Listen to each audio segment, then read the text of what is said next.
তো বন্ধুরা, যখন সুপারম্যান, ব্যাটম্যান এবং স্পাইডারম্যানের মতো সুপারহিরোদের জনপ্রিয়তা ছিল চরমে, তখন এমন এক সুপারহিরো সিনেমা মুক্তি পেয়েছিল যাকে কেউ ঠিকমতো চিনতও না। আর আজ সেই সময় যখন সবাই সুপারহিরোদের ভক্ত হয়ে গিয়েছে। আয়রন ম্যান শুধু মার্বেল সিনেমাটিক ইউনিভার্সের সূচনা করেননি, বরং এই সুপারহিরোর কারণে এই ফ্র্যাঞ্চাইজি এত সফল হয়েছে। যদিও বেশিরভাগ সুপারহিরো ভক্তরা এই চরিত্রকে ভালোভাবে চেনেন, কিন্তু আমি চাই অ্যাভেঞ্জার্স সিক্রেট ওয়ার্স মুভি আসার আগে সকল এমসি মুভিসগুলোকে আপনাদের কাছে নিয়ে আসতে। তাই আজ আমি আপনাদেরকে সংক্ষেপে আয়রন ম্যান মুভির সম্পূর্ণ গল্প বলবো। সো চলুন শুরু করি আজকের ভিডিও। এটা টনি স্টার্ক নামের এক অসাধারণ প্রতিভাবান ও ধনী ব্যক্তির কাহিনী। টনি ছোটবেলা থেকে অত্যন্ত প্রতিভাবান ছিল এবং খুব অল্প বয়সে প্রযুক্তির জগতে পারদর্শী হয়ে ওঠে। টনির বাবা হাওয়ার্ড স্টার্ক একজন বিখ্যাত বিজ্ঞানী ছিলেন এবং তিনি মার্কিন সেনাবাহিনীর জন্য অস্ত্র নির্মাণ করতেন।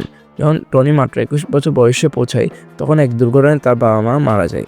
এরপর টনি ও তার বাবার ঘনিষ্ঠ সহযোগী ওভারডে স্টেন মিলে তাদের কোম্পানি স্টার্ক ইন্ডাস্ট্রিজ পরিচালনা করতে শুরু করেন। টনি তার দেশের জন্য আধুনিক ও শক্তিশালী অস্ত্র তৈরি করেন এবং তার কোম্পানিকে বিশাল উচ্চতায় নিয়ে যান।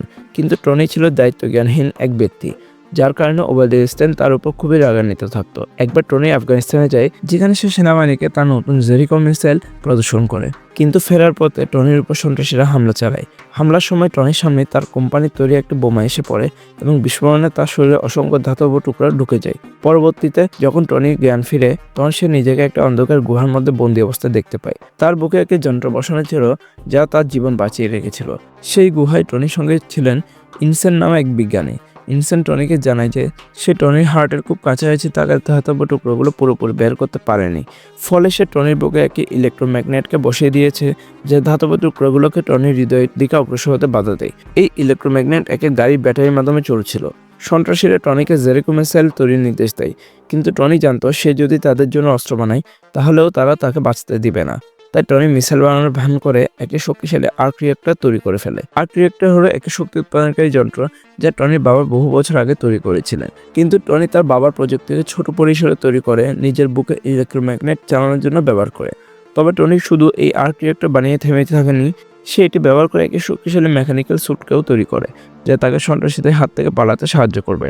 যখন টনি তার স্যুট পরছিল, তখন সন্ত্রাসীরা তাকে ধরে ফেলে, কিন্তু ইনসেন টনিকে বাঁচানোর জন্য নিজের জীবন বিসর্জন দেন। টনি তার স্যুটের সাহায্যে কয়েকজন সন্ত্রাসীকে হত্যা করে এবং তাদের অস্ত্র ধ্বংস করে সেখান থেকে পালিয়ে যায়। পালানোর সময় টনি মরুভূমিতে দুর্ঘটনার শিকার হয় এবং তার স্যুট ভেঙে যায়। এরপর তার বন্ধু জেমস রোডস, যিনি একজন সামরিক কর্মকর্তা, টনিকে খুঁজে পায় এবং তাকে নিউ ইয়র্কে ফিরিয়ে আনে। নিউ ইয়র্কে ফিরে আসার পর টনি স্টার্ক ঘোষণা করেন যে স্টার্ক ইন্ডাস্ট্রিজ আর অস্ত্র তৈরি করবে না। এই সিদ্ধান্ত ওভারডে এবং কোম্পানির অন্যান্য কর্মকর্তারা ক্ষুব্ধ হন, কিন্তু টনি নতুন শক্তির উৎস এবং আর্ক রিয়েক্টর প্রযুক্তির দিকে মনোযোগ দিতে শুরু করে। টনি নিজে পুরনো আর্ক রিয়েক্টর পরিবর্তন করে আরও শক্তিশালী এবং নতুন আরও স্যুট ডিজাইন করে, যা পরবর্তীতে আয়রন ম্যান স্যুট হিসেবে পরিচিত হয়। একদিন টনি জানতে পারে যে তার কোম্পানির অস্ত্র এখনও সন্ত্রাসীদের কাছে বিক্রি হচ্ছে। এতে সে ক্ষুব্ধ হয় এবং নিজে আয়রন ম্যান স্যুট পরে আফগানিস্তানে গিয়ে সন্ত্রাসীদের বিরুদ্ধে লড়াই করে। সে কয়েক ডজন সন্ত্রাসীকে হত্যা করে, বন্দীদের মুক্ত করে এবং সব অস্ত্র ধ্বংস করে।